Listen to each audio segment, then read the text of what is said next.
Yeah, something I've gotten a couple calls recently about is this trust stacking concept where in order to receive the benefits for multiple family members, you could actually invest through a trust versus investing as an individual. And the trusts are separate taxable entity and will be taxed as such.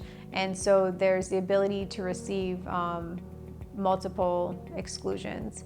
You know, there's some gray area in Section 1202 when it comes to spouses, whether each spouse gets the exclusion or it's 10 million for each.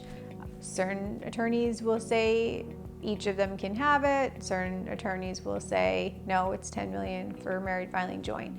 So this trust stacking concept is a conservative move, which you can feel confident that you'll each get your 10 million and it will go through a trust. And there's a additional compliance burden, but there could be a large potential savings.